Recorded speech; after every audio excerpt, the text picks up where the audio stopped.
Hello friends, मैं विकास आप सभी का एक बार फिर से स्वागत करता हूं आप सबके अपने यूट्यूब चैनल VCL एजुकेशन में। आई होप कि आप सब अच्छे होंगे और अपनी प्रिपरेशन को अच्छी करने की कोशिश कर रहे होंगे। तो आज हमारा ये जो सेशन होने वाला है मिडाइवल इंडिया का हमारा जो सेशन हो रहा है उस सेशन के अकॉर्डिंग हम चल रहे हैं। तो उसमें हमने क्या क्या पढ़ लिया, कासिम के बारे में पढ़ा, गजनी के बारे में पढ़ा। अभी हम दिल्ली सल्तनत पे पहुंचने की कोशिश कर रहे हैं। उसके पहले हमको पढ़ना है एक पॉइंट और गोरी के बारे में। तो चलिए आज हमारा जो सेशन होने वाला है गोरी का सेशन होने वाला है और इस गोरी के सेशन को स्टार्ट करते हैं। और स्टार्ट करने से पहले यदि आपने हमारे यूट्यूब चैनल को सब्सक्राइब नहीं किया है तो जाके तुरंत सब्सक्राइब करिए और बेल आइकन को प्रेस करिए, जिससे कि हम जब भी अपना वीडियो दें तो जो यूट्यूब के द्वारा आपके पास नोटिफिकेशन पहुँचे और आप हमारे वीडियो को देख सकें। तो चलिए आज वाला जो सेशन होने वाला है गोरी वाला जो सेशन है इसको स्टार्ट करते हैं। तो गोरी का नाम क्या था? गोरी का क्या नाम था? शहाबुद्दीन। क्या पहले ही गलती हो गया। गोरी का नाम क्या रहता है? शहाबुद्दीन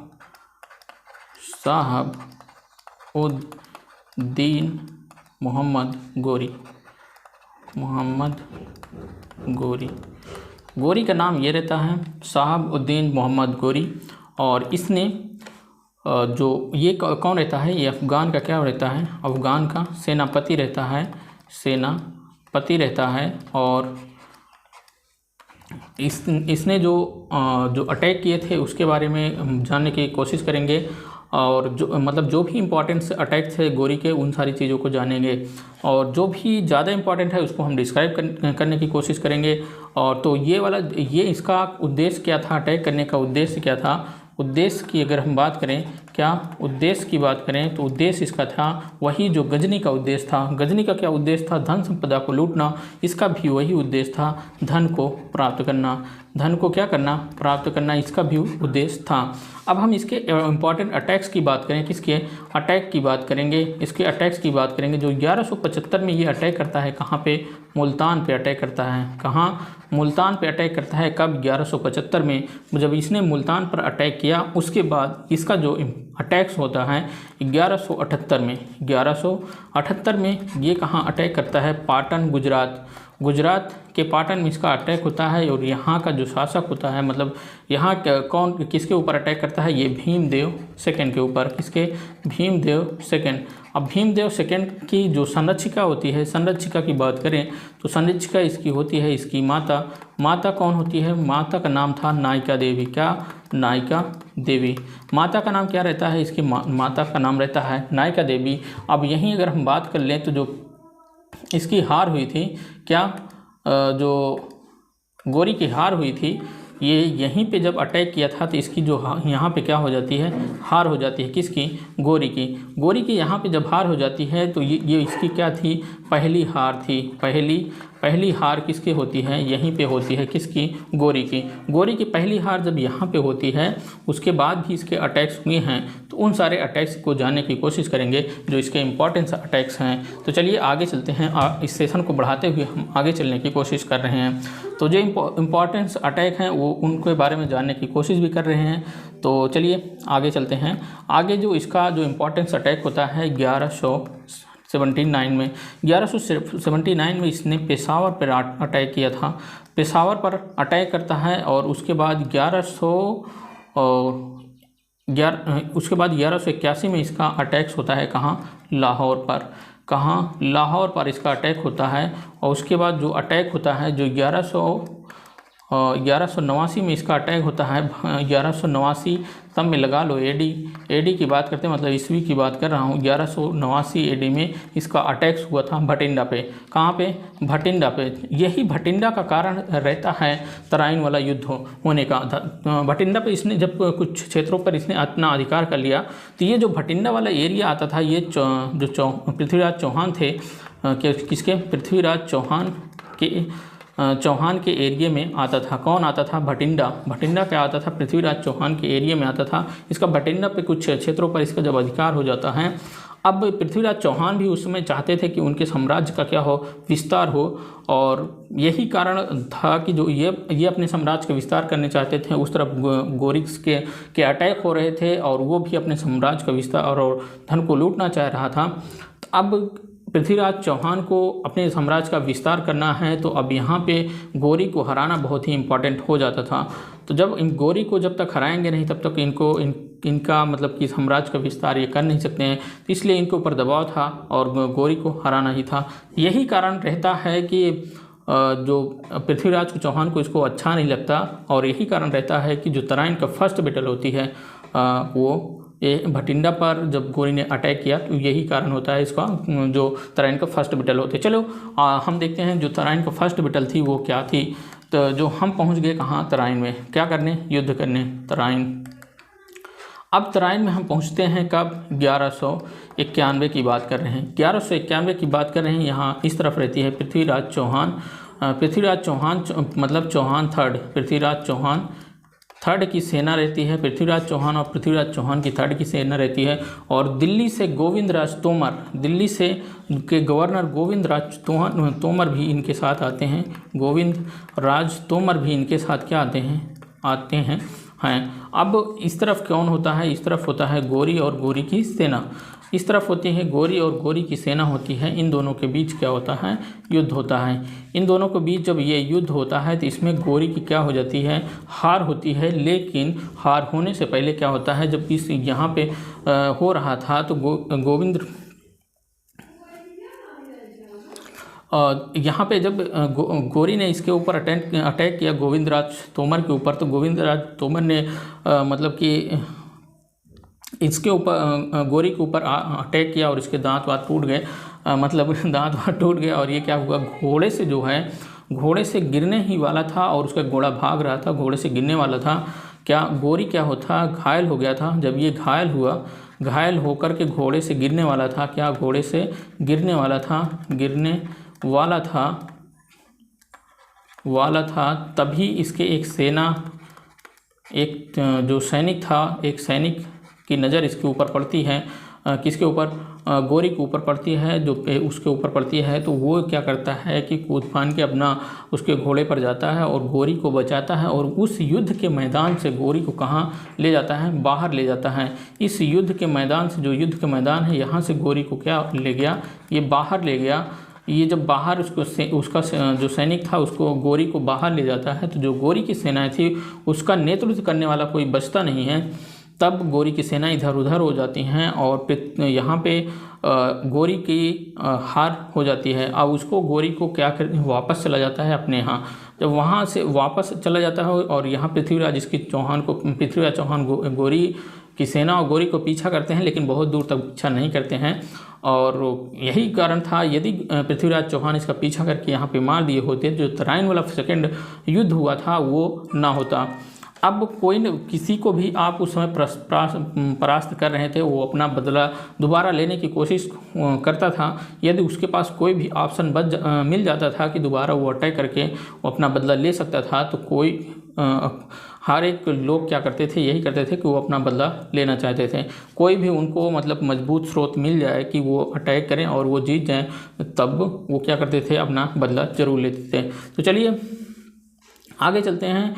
जो इसका सेकंड वाला युद्ध होने का जो कारण था कि मतलब कि गौरी को अगर पृथ्वीराज चौहान यहाँ पे क्या करते थे, समाप्त कर देते, तो सेकंड वाला युद्ध ना होता। अब देखो सेकंड वाले युद्ध की बात करने वाले हैं हम। तराइन का सेकंड बैटल, तराइन का सेकंड युद्ध 1192 में हुआ था। 1192 में हुआ था। इस समय पृथ्वीराज चौहान है और इस तरफ क्या हैं, गौरी हैं, इस तरफ गौरी हैं। अब देखो ये जो सेकंड बैटल होती है, सेकंड बैटल को जानने से पहले जब यहाँ पे इससे पहले एक वारदात हुई थी। क्या वारदात हुआ था, जो पृथ्वीराज चौहान था जयचंद की पुत्री को क्या किया था, मतलब कि उठा ले गया था और उससे विवाह कर लिया था। अब ये जयचंद को अच्छा नहीं लगता है, तो जयचंद क्या करना चाहते हैं, पृथ्वीराज चौहान से क्या करना चाहते हैं, बदला लेना चाहते हैं। मतलब कहते हैं कि स्वयंवर हुआ था, उसमें जयचंद की जो पुत्री थी उसको मतलब पृथ्वीराज चौहान को अपमानित करने के लिए स्वयंवर किया गया था, मतलब कि स्वयंवर किया गया था। तो उसमें पृथ्वीराज चौहान को इनवाइट भी नहीं किया गया था, लेकिन पृथ्वीराज चौहान भेष बदल के जाते हैं और वहाँ स्वयंवर में हिस्सा लेते हैं। और जिससे जयचंद की जो पुत्री थी इनको ऊपर हार डाल देती है और ये जयचंद मतलब पृथ्वीराज चौहान उसको उठा के लेके जाते हैं। तब यहाँ पे क्या कहते हैं कि जो पृथ्वीराज चौहान का मतलब हराने के लिए जयचंद एक षड्यंत्र रचता है। मतलब जब उसे पता चलता है कि गोरी पृथ्वीराज चौहान के ऊपर फिर से अटैक करने की सोच रहा है, वो प्लान बना रहा है, तो जयचंद ने गोरी को संदेश भेजवाया कि आप इनके ऊपर अटैक करिए, आप इनको परास्त करिए और हम आपकी क्या करेंगे, सैन्य सहायता या कुछ भी जो भी सहायता हो सकती है हम आपकी करेंगे। अब ये चीज़ जब गोरी को पता चलती है तो उसका मतलब कि और एक्साइटमेंट आता है अटैक करने का। तो जब और एक्साइटमेंट आता है अटैक करने का तो अटैक तो ज़रूर करेगा, क्योंकि उसको यहाँ से क्या मिल रहा है, उसको साथ मिल रहा है। और एक चीज़ और थी कि मतलब कहते हैं कि जो पृथ्वीराज जो जयचंद की पुत्री थी उसको लेकर उठा के ले गया, तो बहुत जो राजपूत राजा थे उनको अच्छा नहीं लगता था, अच्छा नहीं लगा। और वो जो सेकेंड वार होता है तराइन का, उसमें पृथ्वीराज चौहान की क्या करते हैं मतलब कि साथ नहीं देते हैं। और उसके बाद अगर हम जानने की कोशिश करते हैं तो जयचंद क्यों उनके ऊपर मतलब गोरी का साथ क्यों दे रहा था। जयचंद ये सोच रहा था कि जब यहाँ पृथ्वीराज चौहान की हार हो जाएगी तो वो गोरी तो यहाँ अटैक करेगा, हराएगा और कुछ चीज़ें ले जाएगा और वो चला जाएगा फिर। तो यही सोचकर जयचंद ने उसको क्या करता था कि मतलब कि गोरी का साथ देने का निर्णय लिया था। लेकिन पृथ्वीराज चौहान से भी बुरा हाल जयचंद को हुआ था, जयचंद को भी गोरी ने उसको मार दिया था। तो यहाँ पे अब क्या करते हैं, यहाँ पे युद्ध होती है किसका, यहाँ पे युद्ध होता है पृथ्वीराज चौहान का और गोरी का युद्ध होता है। अब जो पृथ्वीराज चौहान के साथ जो भी राजपूत राजा आए थे वो अपने ही सैनिकों पर क्या करने लगे, वार करने लगे, जिससे कि इनका और जो भारतीय राजा थे वो क्या करते थे मतलब हाथी का प्रयोग करते थे युद्ध में। और यहाँ जो गोरी थी, गोरी के जो सैनिक थे ये क्या करते थे, घोड़े का प्रयोग करते थे। किसका, घोड़े का प्रयोग करते थे। और घोड़े क्या होते हैं जानते हो कि ये बहुत ज़्यादा फुर्तीले होते हैं। और कहते हैं कि जो इसमें जो पृथ्वीराज चौहान की सेना थी ये रात हो जाने पर ये क्या करती थी, युद्ध नहीं करती थी। और वहीं जो गोरी की सेना थी ये हमेशा युद्ध कर देती थी, मतलब कुछ कहीं भी पा जाए मार देती थी। और यही मतलब पहले अपने यहाँ जो महाभारत होता था उसमें भी क्या होता था, जो रात होने पर क्या करते थे, युद्ध नहीं होते थे, मतलब समाप्त हो जाते थे, फिर दिन में युद्ध होता था। लेकिन यहाँ पे ऐसा नहीं था, यही कारण था। और क्या कहते थे कि जो इनका पृथ्वीराज चौहान के जितने मतलब हिंदू राजा थे ये हाथी का प्रयोग किए थे। और इसमें इनका जो हाथी भी मतलब कि उग्र हो गई थी, उनके ऊपर कहते हैं कि तलवार जो बाण चला दिए थे, जिससे वो अपने ही सैनिकों को क्या कर रही थी, कुचल रही थी। यहाँ पे मतलब एक बात मतलब एक बार इतना जान ही लें कि मतलब जो तराइन का सेकेंड युद्ध हुआ था, तराइन के सेकेंड युद्ध में जो पृथ्वीराज चौहान थे, पृथ्वीराज चौहान का क्या होता है, सेकेंड तराइन के युद्ध में इनकी हार हो जाती है। क्या पृथ्वीराज चौहान की क्या यहाँ इनकी बुरी तरीके से क्या हो जाती है, हार हो जाती है। अब इनको पृथ्वीराज चौहान को लेकर के कौन जाता है, मोहम्मद गोरी लेकर के गोरी चला जाता है। तो यहाँ पे गोरी अपने यहाँ ले जाता है कौन, गोरी जब अपने यहाँ किसको ले जाता है, पृथ्वीराज चौहान को ले जाता है। तो कहते हैं कि जो पृथ्वीराज चौहान को वहाँ रखता था और रोज़ उसे बाहर निकालता था प्रताड़ित करने के लिए। रोज़ जब उसे प्रताड़ित करने के लिए बाहर निकालता था और और वहाँ पे कौन रहता था, जो चंद्रबरदाई रहता था। चंद्रबरदाई कौन था, पृथ्वीराज चौहान का चंद्रबरदाई। देखो चंद्रबरदाई क्या था, पृथ्वीराज चौहान का एक बहुत अच्छा दोस्त था। ये पृथ्वीराज चौहान का दोस्त, हम क्या कर देते हैं, दोस्त, अच्छा दोस्त था। कौन था, चंद्रबरदाई। अब ये चंद्रबरदाई बहुत ही अच्छा दोस्त था। मोहम्मद जो गोरी था, गोरी पृथ्वीराज चौहान को रोज़ निकालता था, इसे प्रताड़ित करता था। एक दिन इसको मारने के लिए मतलब कि इसको मार रहे थे, तभी मतलब सज़ा दे रहे थे, तभी ये अपने आँख को ऊपर किए हुआ था। इन्होंने देखा कि ये अपने आँख को ऊपर किया हुआ, मतलब इतना सज़ा देने के बाद भी। तो उससे पूछा गया क्यों अपने आँख को ऊपर किए हो, तो उससे उन्होंने कहा कि राजपूत हमेशा अपने मृत्यु तक अपनी आँख को ऊंचा ही रखते हैं। तो इसके क्या करते हैं, तो इसकी लोहे की सलाखों को लाल करके इसको मतलब कि दोनों आँखों को फिर क्या किया जाता है, फोड़ दिया जाता है। जब इसके दोनों आँखों को मतलब पृथ्वीराज चौहान को अंधा कर दिया जाता है। एक दिन क्या होता है कि जब अंधा करके इसको रखते हैं, एक दिन इसको मतलब कि सज़ा मतलब मृत्यु देने के लिए बाहर निकालते हैं, इसको मारने के लिए। तो उस समय चंद्रबरदाई को पता चलता है। तो चंद्रबरदाई ने उस लास्ट मोमेंट में क्या कहते हैं कि जो पृथ्वीराज चौहान हैं, पृथ्वीराज चौहान कौन, पृथ्वीराज चौहान ये क्या करते हैं, शब्द वेदी बाण चला सकते हैं, शब्द वेदी बाण भी चला सकते हैं, बाण भी चला सकते हैं। ये चीज़ देखने के लिए गौरी ने आदेश दिया शब्द वेदी बाण चलाने के लिए। अब ये मौका मिलता है किसको, पृथ्वीराज चौहान को। इस तरफ बैठा हुआ है गौरी इस तरफ बैठा हुआ है। अब इनको शब्द वेदी बाण चलाने के लिए दे दिया गया, क्या दे दिया गया, बाण, धनुष बाण दे दी गई। अब इनको जब दे दिया जाता है तब पृथ्वीराज चौहान को एक मौका मिलता है। तो पृथ्वीराज चौहान को मौका मिलता है इसको गौरी को मारने का। अब यहाँ चंद्रबरदाई लिखते हैं कि जो चंद्रबरदाई ने इनकी कैसे हेल्प की थी, इनको गौरी को मारने के लिए कैसे हेल्प की थी। इन्होंने एक क्या बोला था, दोहा बोला था। दोहा क्या था, उसको अगर हम जानने की कोशिश करें, आप भी जानने की कोशिश कर लें। अगर लिखना है तो लिख भी सकते हैं। हम यहाँ पे लिख रहे हैं क्या, 4 बाँस 24 गज, 4 बाँस 24 गज, 4 बाँस 24 गज, अंगुल अष्ट प्रमाण, ता ऊपर बैठा, ता ऊपर सुल्तान, मत चूके चौहान।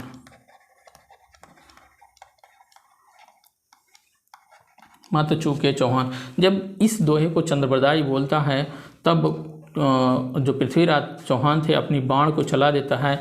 और जब ये बाण को चलाते हैं तो जब बाण को चलाते हैं पृथ्वीराज चौहान, इसके जाके लगती है। जब इसके जाके लगती है तो इसकी क्या हो जाती है, यहाँ पे इसकी जाके यहाँ पे क्या हो जाती है, मौत हो जाती है। एक तो मौत का जिक्र इसको इस तरीके से किया गया है कि जो पृथ्वीराज चौहान ने इसे मारा था, और एक मौत ये चंद्रबरदाई अपनी पुस्तक में लिखते हैं, मतलब चंद्रबरदाई लिखते हैं कि इस तरीके से गौरी की मौत हुई थी। और एक चीज़ और प्रसिद्ध है कि कहते हैं कि चंद्रबरदाई जो गौरी की मृत्यु हुई थी वो 1205 में जो कोखर नामक जो जाट थे उन्होंने गौरी के ऊपर अटैक किया था। कि कब, 1205 में। हम बात कर लेते हैं थोड़ा से 1205 में कब की बात कर रहे हैं। 1205 में जो कोखर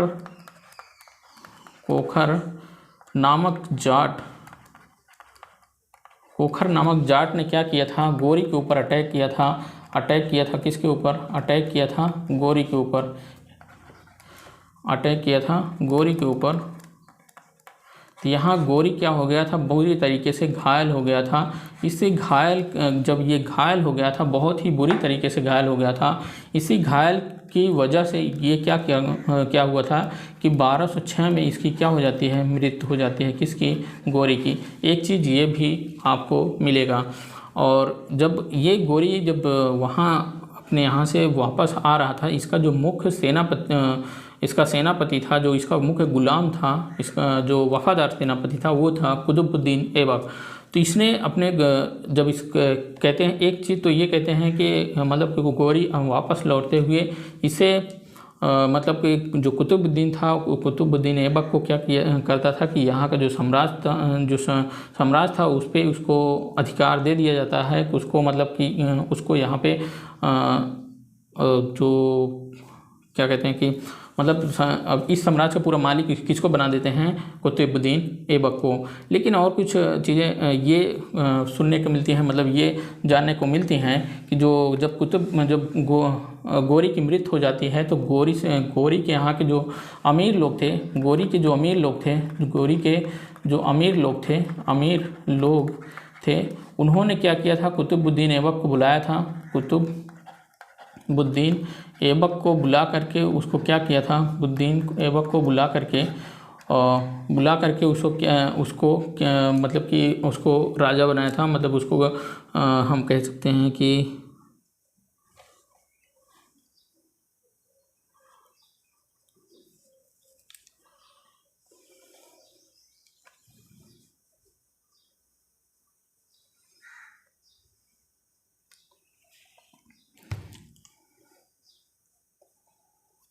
मतलब यहाँ पे कह सकते हैं यहाँ कुतुबुद्दीन ऐबक को क्या बनाया जाता है, शासक बनाया जाता है। क्या कुतुबुद्दीन ऐबक को शासक बनाया जाता है। और ये क्या करता है, मतलब लाहौर से आकर के यहाँ पे शासक बनता है। और ये दिल्ली सल्तनत, जो दिल्ली सल्तनत की स्थापना, जो मतलब दिल्ली सल्तनत थी, दिल्ली सल्तनत की जो शुरुआत होती है ये कुतुबुद्दीन ऐबक के जो शासन बनता है तब से इसकी शुरुआत होती है। मतलब कुतुबुद्दीन के शासनकाल से दिल्ली सल्तनत की शुरुआत होती है। मतलब दिल्ली सल्तनत को जो साम्राज्य केंद्रित किया था, ये कौन किया था, कुतुबुद्दीन ऐबक। तो अब दिल्ली जो दिल्ली सल्तनत की शुरुआत होती है, दिल्ली सल्तनत की शुरुआत होती है, अब यहीं से शुरुआत होती है किसकी, कुतुबुद्दीन ऐबक की। हमने इस सेशन में गौरी के बारे में जानने की कोशिश की। हम अभी तक पहुंच रहे थे दिल्ली सल्तनत पे, अब हम यहाँ कहाँ पहुँच आए हैं, दिल्ली सल्तनत पे, जो हमारा मिडावल इंडिया का सेशन स्टार्ट होने वाला है। मतलब मिडावल इंडिया के सेशन को स्टार्ट करने से पहले हमने दिल्ली सल्तनत में कैसे पहुँचे, मतलब कहाँ से दिल्ली सल्तनत का जो साम्राज्य था, उस जो इस्लामिक स्टेट बन रहा था वो कहाँ, मतलब इस्लाम जो स्थापित कर रहे थे वो कहाँ से शुरुआत हुई थी और कहाँ से दिल्ली सल्तनत तक पहुँची है, उस सारे चीज़ों के बारे में जानने की कोशिश कर रहे थे। तो अब हम कहाँ पहुँच चुके हैं, दिल्ली सल्तनत पे पहुँच चुके हैं। जब दिल्ली सल्तनत पे पहुँच चुके हैं तो इसके बाद जो हमारा सेशन होने वाला है दिल्ली सल्तनत के बारे में होगा, जिसमें हम ऐबक, इल्तुतमिश, रजिया, सारी चीज़ों के बारे में पढ़ने की कोशिश करेंगे। और इसमें थोड़ा सा ट्रिक भी जानने की कोशिश करेंगे कि जो दिल्ली सल्तनत में जो भी शासक हुए हैं उनके बारे में। तो चलिए, आज का जो सेशन ये था, आपको अच्छा लगा होगा। आपको कहीं भी डाउट होता है तो आप हमारे कमेंट बॉक्स में, जो भी वीडियो डला है उसके नीचे कमेंट बॉक्स में आप कमेंट कर सकते हैं। हम जो भी अगला वीडियो अपना बनाएंगे तो उसमें आपके कमेंट का रिप्लाई देने की कोशिश करेंगे। और हमने जान लिया है हमने क्या दिल्ली सल्तनत तक पहुंचने के लिए हमने जाना कासिम कौन था, कासिम के बारे में हमने गजनी के बारे में देखा, और गजनी के बाद हमने गौरी के बारे में देखा। मतलब जो इस्लाम की स्थापना यहाँ पे कैसे कर रहे थे, मतलब तुर्कों का अटैक कैसे अपने यहाँ हुआ, फर्स्ट बार तुर्क अटैक कौन किया था, उस सारी चीज़ों के बारे में देखा है हमने। और उसके बाद जब हम दिल्ली पे पहुँचना था, हमें दिल्ली सल्तनत तक पहुँचना था, तो दिल्ली सल्तनत की अब जो शुरुआत होती है उसके बारे में हम जानने की कोशिश करेंगे। अभी तक तो हमें दिल्ली सल्तनत तक पहुँचने के लिए ये जो 1-2 वीडियो 3 बन रहे थे वो कहाँ के लिए बन रहे थे, दिल्ली सल्तनत तक पहुँचने के लिए बन रहे थे। तो चलिए, आई होप कि आपका ये जो 2-3 सेशन मिडावल इंडिया का हुआ है आपको बहुत ही अच्छा लगा होगा और आप पूरे सेशन को बहुत ही अच्छी तरीके से एंजॉय कर रहे होंगे। और कहीं भी आपको मतलब थोड़ा भी डाउट होता है तो आप अपने कमेंट बॉक्स को नीचे छोड़ सकते हैं। आपके कमेंट बॉक्स को हम रिप्लाई देने की कोशिश ज़रूर करेंगे। तो चलिए गाइज़, इस वीडियो में इतना ही। अगले वीडियो में फिर मिलने की कोशिश करते हैं। तब तक के लिए जय हिंद।